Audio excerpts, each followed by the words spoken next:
Արցախի ներդրումային հիմնադրամը, որպես պետության կողմից բնակչության ուղղված աջակցությունները կյանքի կոչող կառույց, այսօր իր ձեռնարկած քայլերի արդյունքներում հպարտանալու տեղ ունի։ Կառույցը հաջողությամբ է կատարել նախորդ տարվա իր առջև դրված խնդիրները՝ ձեռնարկատիրական ոլորտի եւ գյուղական բնակավայրերի զարգացում, բնակարանային հիմնախնդիրների բարելավում եւ այլն։ Իդեպ հիմնադրամի սեփական կապիտալը 2011 թվականի հունվարի 1-ի դրությամբ 4,4 միլիարդ դրամ էր, որը կազմում էր հիմնադրամի ակտիվների 47,4%-ը։ 2011 թվականին հիմնադրամի ֆինանսական միջոցների մուտքերը կազմել են 13,1 միլիարդ դրամ, ելքերը 12,3 միլիարդ դրամ։ ԼՂՀ 2011 թվականի պետական բյուջեից որպես աջակցություն հատկացվել էր 2 միլիարդ դրամ։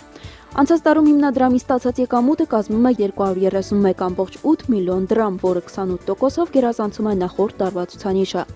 1,6 միլիարդ դրամ հիմնադրամը ծախսել է անհատույց հիմունքներով կատարված ծախսերի վրա։ Հիմնադրամի սեփական կապիտալը 2012 թվականի հունվարի 1-ի դրությամբ կազմում էր 5 միլիոն դրամ, որը կազմում է հիմնադրամի ակտիվների 32,5%-ը։ Նոր գործընկերության առումով եւս ձեռքբերումներ կային։ Զարգացման հայկական բանկ, բաց բաժնետիրական ընկերությունը, Բլես ունիվերսալ վարկային կազմակերպությունը դարձել են հիմնադրամի նոր գործընկերները։ Սա ամենը չէ, ինչ վերաբերում է հիմնադրամի եւս մեկ բարեհաջող տարվա գործունեությանը, ինչը արվել եւ ինչպիսի հաջողություններ կան լրագրողների հետ հանդիպմանը, մանրամասնորեն ներկայացրել է կառույցի տնօրեն Արտակ Միրզոյանը։ Լրագրողներից մեկին հետաքրքրում էր, թե կվերանայվեն արդյոք հիպոթեկային վարկի տրամադրման ժամկետները, վկայակոչելով հանգամանքը, որ այսօր այդ վարկից օգտված մի շարք երիտասարդ ընտանիքներ դժվարանում են վարկի մարման հետ կապված հարցերում։ Նման հարցադրմանը Արտակ Միրզոյանը պատասխանեց, որ առայժմ վերջնական որոշում չկա, սակայն այդպիսի խնդիր հիմնադրամի առջև դրված է։ Առաջիկ կիսամյակում պետք է այդ որոշումը կայացնենք եւ երևի թե հնարավոր է որ 25-ից 30 տարի հիպոթեկային ծրագրերով տրամադրվող այդ ժամկետները երկարաձգվի մինչեւ 25-ից 30 տարի։ Ոչ միայն երիտասարդների համար, ասենք ովքեր որ իրավունք ունեն հիպոթեկային ծրագրերից օգտվել։ Լրագրողների մյուս հարցադրումը բնակարանի գնման համար հիպոթեկային վարկի 20%-անոց կանխավճարին էր վերաբերում։ Այսօր վարկից օգտվել ցանկացող ընտանիքների թիվն է մեծ, սակայն այդպիսի կանխավճարը կարևոր խոչընդոտ է հանդիսանում։ Կան բավականին, ասենք, ընտանիքներ, որոնք որ այդ առաջնային գումարը, որ բանկերի կողմից պահանջվում է կանխավճարի մասը, չեն կարողանում վճարել։ Մենք ունենք գործող կարգ, որ առաջնային շուկայից ձեռբերվելու դեպքում 10%-ը հիմնադրամը 18 տարի, եթե չեմ սխալվում, 18 տարի ժամկետով 1% տրամադրում է։ Մնացած 10%-ը թողում է, ասենք, ծրագրից օգտվողների վրա։ Դա վերաբերում մենակ առաջնային շուկային։ Նոր բան դեռ չենք նախատեսում։ Ինչպես արդեն հայտնի է, 2011 թվականին Վերահսկիչ պալատի կողմից իրականացված հերթական ստուգումների արդյունքում արձանագրվել էին որոշ թերություններ։ Բացեր կային նաև Արցախֆրուտ ընկերության հետ կապված, ինչը արվել թերացումների շփման ուղղությամբ։ Հարց, որ հետաքրքրում էր զանգվածային լրատվամիջոցների ներկայացուցիչներին։ Նշված եզրակացությունը ստորագրել ենք, համաձայն ենք, որ ինչը գրված է այնտեղ, ասենք, օրենքի խախտումները եւ այլ արձանագրվածները, որոշակի գումարներ վերականգնել են։ Արցախֆրուտի հետ կապված նյութերը դատախազությունը մեն ընթացքում են, եթե ինչ-որ բաներ հայտնաբերվեն, մեղավորները երևի կգրեն իրենց պատիժը։ Արտակ Միրզոյանը ուշագրավ եւս մեկ պարզաբանում հնչեցրեց իրեն ուղղված այն հարցի վերաբերյալ, որ իբր հիմնադրամի կողմից Շուշիում կառուցված եւ արդեն իսկ շահագործման հանձնված բազմաբնակարանոց շենքը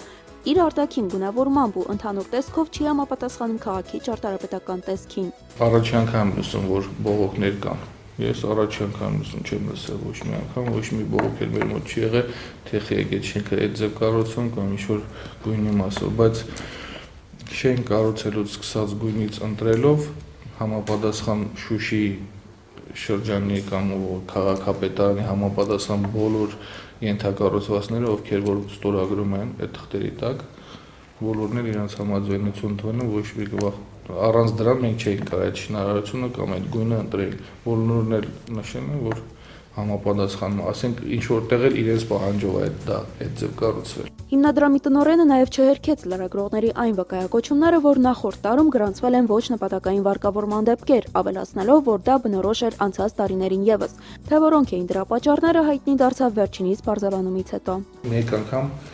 ինչ որ ժամկետ եք տալիս, որ թերությունները վերացրեք։ Ասենք եթե գրված է եղել, որ տունը պիտի վերանորոգի, ասենք 5 միլիոն դրամի, ինքը վերանորոգել է 2 միլիոնի, 2008 թվականին ավեկալ է, 12 թվականին չի կատարել, մենք միանգամից սուբսիդավորումը կանցնում ենք, դրություն են գրում Արցախ բանկին, որ ինքը արդեն այսօրվանից տոկոսադրույքը 15%-ով է տալու։ Վերանորոգման դեպքում, կառուցման դեպքում 12%-ով է տալու, գնման դեպքում էլի 12%։ Եթե չի գնե կամ ինչ-որ խաբեությունակ եւ այլն, դա ստուգման արդյունքում է պարզվում։ Իսկ տնտեսվարող սուբյեկտների մասով էլ նույն ձևի։ Ասենք եթե ինքը ներկայացրել է ՓՄԶ ծրագիր, որ գնելու է այս ինչը, այն ինչը, ասենք այս տեխնիկան եւ այլն, ծրագրով նախատեսած բոլոր կետերը։ Թերիա կատարել, էլի ուսումնասիրում ենք պատճառները ինչա։ Եթե պատճառները ընդունելի է, ասենք ժամկետ ենք տալի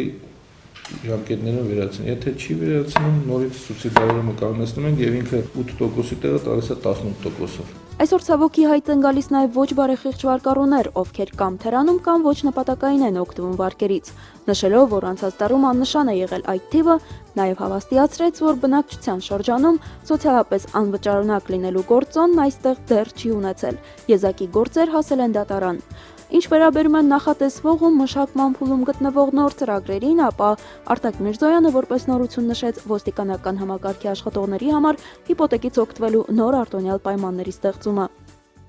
Հնարավոր է գյուղաբնակ մեր գյուղաբնակների մասով ինչ-որ այլ արտոնյալ պայմաններ ստեղծենք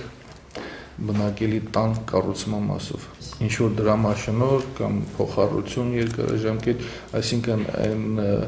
մեր գյուղացիները, որոնք որ հնարավորություն ունենան կառուցել կամ ցանկություն ունենան կառուցել ինչ-որ այլ արտոնյալ պայմաններ, ավելի արտոնյալ պայմաններ, որ Ստեփանակերտի շրջկենտրոններից տարբերվի։ Նոր բան կա արդեն ոստիկանության աշխատողների մասով հոգաբարձուների կողմից կարգա հաստատվել եւ որոշվել է, որ ոստիկաններին արտոնյալ պայմաններով, ովքեր այդ կարգին համապատասխանելու դեպքում իմ ունեցած տեղեկություններով կան 250-ի մոտ ոստիկան, որ տան կարիք ունեն, կարգին համապատասխան այսօրվա դրությամբ կա 125 ոստիկան շրջաններով, համայնքներով ամբողջ Ղարաբաղում, որ կարգին համապատասխանում են եւ որոշվել է, որ ոստիկանների մասով արտոնյալ պայմաններով մենք հիպոթեկով բնակարաններ տրամադրենք 18 տարի ժամկետով 1% տոկոսադրույքով 5% կանխավճար եւ արդեն Արցախ թաղամասում 5 ոստիկանի կարելի ասել տրամադրվել է կարգին համապատասխան բնակարաններ։ Բանավեճի վերածված մեր երկրում բնակարանների արկա գների թեման թերևս ամենահետաքրքիրն էր։ Հիմնադրամի տնօրինությունն իր դիտարկումները մեջ բերելով պարզաբանեց նաև հիմնադրամի կողմից բնակարանաշինության ծրագրի իրագործումից ստացվող իր հնարավոր շահույթի մասին։ Ունենք ներկայումս խնդիր անշարժ գույքի շուկայում, նամանավանդ երկրորդային շուկայում։ Գները դեռ չձևավորված են, որովհետև հիմա մեր երկրորդային շուկայում բնակարանները վաճառում են ավելի թանկ գնով, քան մենք վաճառում ենք Արցախ թաղամասում։ Եթե վերանորոգումը լինի նույն մակարդակի ինչ այս մեր նոր բնակարանները, գները ավելի թանկ են, քան նոր շենքերը։ Փաստեր ունենք, մեր ուսումնասիրությունները տեղում կատարել են երկրորդային շուկայում, մեկ քառակուսի արժեքը ամենավատ վիճակում գտնվող տան համար չի իջնում 200,000 դրամից Ստեփանակերտ քաղաքում։ Իսկ մի քիչ նորմալ վիճակում բնակարանների արժեքը սկսվում է 230,000 դրամից։ Լավ վերանորոգված բնակարանները վաճառում են նույնիսկ մինչև քառակուսի մետրը $1,000։ Արցախի ներդրումային հիմնադրամը բավական այնքան մեծ գումարներ է, ասում ենք 2 միլիարդ արդեն ամեն տարի բյուջեով մենք աջակցություն ենք ցուցաբերում։ Մենք մեր նպատակը ինչ որ շահույթ ստանալը չի կամ շենք սարքելը չի։ Մեր կոնկրետ հիմնադրամի նպատակը դա չի։ Շենքի վրա ծախսել ենք մոտ 560 միլիոն։ Շենքի մեծ մասը իրացրել ենք 18 տարի մարման ժամկետով 1% տարեկան տոկոսադրույքով։ Դուք ինչ շահույթի մասին եք կարող խոսալ այդ պարագայում։ Այսինքն մեր այդ շենքից մի քառակուսի մետրից մենք կարող է 2 կամ 3,000 դրամ շահույթ ստացած ենք, այսպես ասած։ Շենքը տվել ենք 18 տարի մանրամասնապետով 1% տոկոսավորով։ Այսինքն այդ շահույթը ինչ մենք տեղից ստանում ենք, առաջի տարում հենց ինֆլյացիայի հետևանքով չզուգանում։ Պետական ծրագիր է, այսինքն եթե այդ վարկերի տոկոսները ցենք նույն ինքնարժեքի մեջ, բնակարանի արժեքը կարող է շատ ավելի բարձր լինել։ Տուն չէ, էլի նորակառույց չենք։ Նրանք սա առևտրային կազմակերպություններ են, ու սա ծախսերը ներառված է ինքնարժեքի մեջ ու քառակուսի մետրի արժեքը, եթե չեմ սխալվում, $1000։ Մենք այդ վնասները վեկալում ենք մեր վրա ու ինքնարժեքը իջեցրել ենք մինչև 270,000։ Այնուամենայնիվ, հիպոթեկային վարկերը մատչելի են մեր բնակչությանը։ Այն հաստատելու համար փաստարկվեց շահագործման հանձնված Արցախ թաղամասի բնակարանների գրեթե լրիվությամբ իրացումը։ Հիշեցնենք, որ այստեղ կառուցվել են 215 բնակարաններ 16,400 քառակուսի մետր բնակ տարածքով, որից 138 բնակարանի շինարարություն 11,600 քառակուսի մետր բնակ տարածքով ֆինանսավորվել է հիմնադրամի կողմից։ 2011 թվականին հիմնադրամ է դիմել 525 քաղաքացի, որից 160-ը բնակարանի գնման, 63-ը բնակելի տան կառուցման, 302-ը բնակարանի վերանորոգման համար։ Ընդ որում բնակարանի գնման համար դիմաց քաղաքացիներից 6%-ը դիմել են առաջնային շուկայում նորակառույց շենքերից բնակարան ձեռք բերելու նպատակով։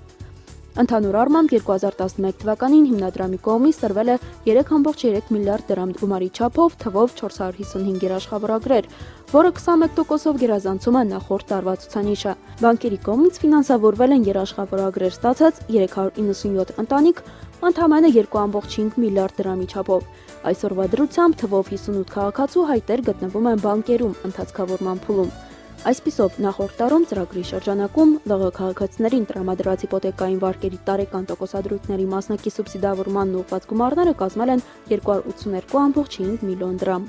Հիպոթեկային վարկերի կանխավճարների նպատակային փոխառության տրամադրման ենթածրագրի շրջանակներում 2011 թվականին բնակարան գնելու նպատակով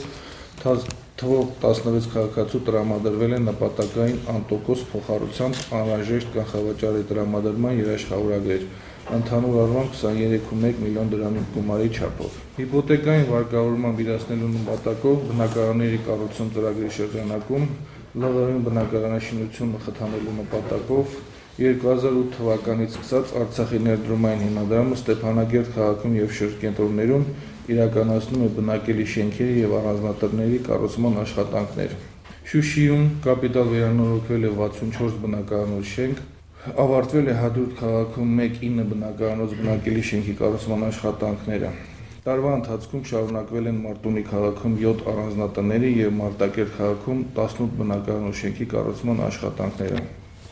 Ընթացքում են Շուշի քաղաքում 48 բնակարանոց շենքի վերանորոգման եւ շրջաններում բազմազավակ ընտանիքների համար 29 առանձնատների կառուցման շինարարական աշխատանքները։ Ընթացիկ տարում հիմնադրամի կողմից ձեռք է բերվել Շուշի քաղաքի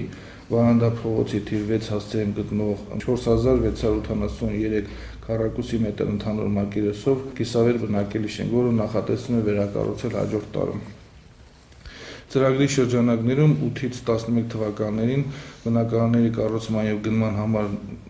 համար ներդրվել 5,4 միլիարդ դրամ գումար, որից 3,1 միլիարդ դրամը 2011 թվականին։ Առաջիկա 3 տարիների ընթացքում նախատեսվում է վերանորոգել 1 բազմաբնակարան շենք Շուշի քաղաքում, ինչպես նաև կառուցել 4-12 բնակարանոց շենք եւ 12 առանձնատուն Մարտունի քաղաքում, 3-12 բնակարանոց շենք Ասկերան քաղաքում, 1-12 բնակարան շենք եւ 20 առանձնատուն Մարտակերտ քաղաքում։ ԼՂ շրջկենտրոններում բնակվող քաղաքացիների կողմից բնակարաններ եւ բնակելի տներ ձեռք բերելու պետական ֆինանսական աջակցության ծրագրի իրականացման գործընթացում 2011 թվականին արտոնյալ պայմաններով Շուշի եւ Ասկերան քաղաքների նորակառույց շենքերից բնակարան է ձեռք բերել 52 ընտանիք, որպես փոխառություն ստանալով 507,2 միլիոն դրամ գումար, ընդ որում Շուշի քաղաքից բնակարան են ձեռք բերել 40 ընտանիք, Ասկերան քաղաքից 12 ընտանիք։ ԼՂ գյուղաբնակահայացիների բնակարանային պայմանների բարելավման պետական ֆինանսական աջակցության ծրագրի իրականացման գործընթացում 2011 թվականին եւս լուրջ աշխատանքներ են իրականացվել։ Հաստատվել են ընդհանուրը 131 հայտ, 264,5 միլիոն դրամ գումարի չափով, որից 10 հայտը բնակելի տան գնման, 115 հայտ վերանորոգման եւ 6 հայտ կառուցման նպատակով։ 2011 թվականին արտոնյալ պայմաններով նպատակային փոխառությունների տրամադրմամբ ֆինանսական աջակցություն է ցուցաբերվել ավելի քան 126 ընտանիքի 232,4 միլիոն դրամ գումարի չափով։ Ընդ որում, ֆինանսավորված ընտանիքների բաշխվածությունն ըստ շրջանների հետևյալն է. Ասկերանի շրջան 33%, Մարտակերտի շրջան 18%, Մարտունու շրջան 34%, Հադրութի շրջան 13% եւ Շուշիի շրջան 2%։ ՓՄՁ պետական աջակցությամբ տրամադրված առևտրային վարկերի տարեկան տոկոսադրույքների սուբսիդավորման համար ծախսվել է մոտ 700 միլիոն դրամ։ Ծրագրի շրջանակներում բանկի կողմից տրամադրված վարկայի միջոցները ըստ գործունեության ոլորտների ուղղվել են արդյունաբերության ոլորտին 38%, գյուղատնտեսությանը 0.1%, շինարարությանը 5.3%, առևտրին 12.6%, ծառայությունների մատուցմանը 44%, պետական ֆինանսական աջակցության 29%-ը ուղղվել է ԼՂՀ շրջաններում ՓՄԶ սուբյեկտների գործունեությունների ընդլայնմանը։ Հայաստանի եւ արտերկրի հետ մեր երկրի ձեռնարկատերերի կապեր ստեղծելու եւ սերտացնելու նպատակով վերջիններս հիմնադրամի աջակցությամբ հնարավորություն են ունեցել մասնակցելու բազում ցուցահանդեսների, համաժողովների, տոնավաճառների եւ այլն։ Մասնավորապես Փետրվարի 23-ից 25-ը Ուկրաինայի մայրաքաղաք Կիևում Պրոդեքսպո 2011 սննդամթերքի մասնագիտացված ցուցահանդես։ Փետրվարի 25-ից 28-ը Հայաստանի Հանրապետության Ծաղկաձոր քաղաքում Բրիջ 2011 տնտեսական համաժողով։ Ապրիլի 15-ից 17-ը քաղաք Երևանում Կովկասյան շինարարություն եւ վերանորոգում Էքսպո 2011 8-րդ միջազգային ամենամսյա մասնագիտացված շինարարական ցուցահանդես։ Օգոստոսի 7-ից 26-ը ԼՂՀ պատվիրակության մեկնում Եվրոպա փայտամշակման նոր տեխնոլոգիաների ուսումնասիրման նպատակով։ Սեպտեմբերի 9-ից 11-ը քաղաք Երևան Արմենիա Էքսպո 2011 արտադրությունաբերական ցուցահանդես։ Նույն ծրագրերի շրջանակներում սեպտեմբերի 30-ից հոկտեմբերի 3-ը Ստեփանակերտում անցկացվել Բրիջ Արցախ 2011 տնտեսական համաժողով եւ Արցախ Էքսպո 2011 ցուցահանդես, որին Արցախից եւ ՀՀ-ից մասնակցել են ավելի քան 160 ՓՄԶ սուբյեկտներ եւ պետական մարմինների ներկայացուցիչներ։ 2008-2011 թվականներին ՓՄԶ սուբյեկտների կողմից թողարկվող արտադրանքի մատուցվող ծառայությունների շուկաներում առաջմղման աջակցության ծրագրի շրջանակներում ֆինանսական աջակցություն են ստացել մոտ 140 ՓՄԶ սուբյեկտներ։ Ծրագրի գործունեության 4 տարիների ընթացքում ծախսվել է 66.1 միլիոն դրամի ֆինանսական միջոցներ, որից 20.2 միլիոն դրամը 2011 թվականին։ Նախորդ տարում ձեռնարկատիրական սուբյեկտներին հիմնադրամի կողմից աջակցություն է տրամադրվել նորարարությունների եւ արդի տեխնոլոգիաների ներդրման աջակցության համար։ Ֆինանսական աջակցություն է ցուցաբերվել առողջապահության նախարարության Արմենե Փակումյանի անվան պոլիկլինիկա ՓԲ-ին ԼՂՀ տելեբժշկության պիլոտային ծրագրերի ներդրմանը։ Ապահովվել է ԼՂՀ պատվիրակության մասնակցությունը հոկտեմբերի 7-ից 9 Երևան քաղաքում կայացած Digitech 2011 ցուցահանդեսին, որտեղ տնտեսական զարգացման նախարարությունը ներկայացրեց տեղեկատվական տեխնոլոգիաների կենտրոն նախագծի շնորհանդեսը։ 2011 թվականի ընդհանուր առմամբ ծախսվել է 2.4 միլիոն դրամ։ Հիմնադրամը նախորդ տարում տպագրել է նաև իրականացվող ծրագրերի մասին բուկլետներ, պարբերականներ, գրքույկներ, ակտիվորեն գործում է ինտերնետային կայք էջը։ Արցախի ներդրումային հիմնադրամի կանոնադրությամբ հիմնադրամին վերապահվում է տնտեսական ընկերությունների ստեղծման կամ դրանցում մասնակցության իրավունքը։ 2011 թվականին հիմնադրամը ձեռք է բերել Արմաթ ՍՊ միակ մասնակցին պատկանող 50 բաժնամասերը 73.1 միլիոն դրամ ընդհանուր արժողությամբ։ Տարվա կտրվածքով Արցախ ֆրուտ փակbaşնետիրական ընկերությունում եւ Արմաթ ՍՊ-ում կատարվել է 160 միլիոն դրամի ներդրում։ Հիշեցնենք, որ Արցախ ֆրուտ փակbaşնետիրական ընկերությունում հիմնադրամը հանդիսանում է 80.3, իսկ Արմաթ ՍՊ-ում 100% բաժնետոմսերի սեփականատեր։ Տարվա կտրվածքով հիմնադրամի կողմից Արմաթ ՍՊ-ում կատարվել են 60 միլիոն դրամի ներդրումներ։ Ֆիդես հիպոթեկային ընկերությունը 2011 թվականի ընթացքում 96 ընտանիքի տրամադրել է վերանորոգման վարկ 382.6 միլիոն դրամի չափով, կնքվել են վարկային պայմանագրից ցակած իրավունքները փոխանցելու թվով 10 պայմանագրեր 23.4 միլիոն դրամի չափով։ Հիմնադրամի հաջող գործունեությունն անշուշտ պայմանավորող են ճիշտ անցկացվող մոնիտորինգները, այս մասին Արտակ Միրզոյանի ունեցած թվերը հետևյալն են։ Իրականացրած 101 գործարար ծրագրերի մոնիտորինգի արդյունքներով 11 տնտեսվարող սուբյեկտ ստացել է գրավոր նախազգուշացում։ Գործարար ծրագրով նախատեսված պարտավորությունները թերի կատարելու համար 7 տնտեսվարող սուբյեկտների մոտ պարզվել է վարկի ոչ նպատակային օգտագործման փաստ։ Հիպոթեկային ծրագրերի շրջանակներում 2011 թվականին իրականացվել է բնակարանների վերանորոգման եւ կառուցման 489 ստուգման աշխատանքներ, որից 169 ընթացիկ եւ հիպոթեկային ծրագրերի շրջանակներում ներկայացած 320 հայտերի նախնական մոնիտորինգ։ Հիպոթեկային ծրագրերի շրջանակներում իրականացած 169 ընթացիկ մոնիտորինգների արդյունքով 56 շահառու ստացել են գրավոր նախազգուշացում նախահաշվով նախատեսված աշխատանքները թերի կատարելու համար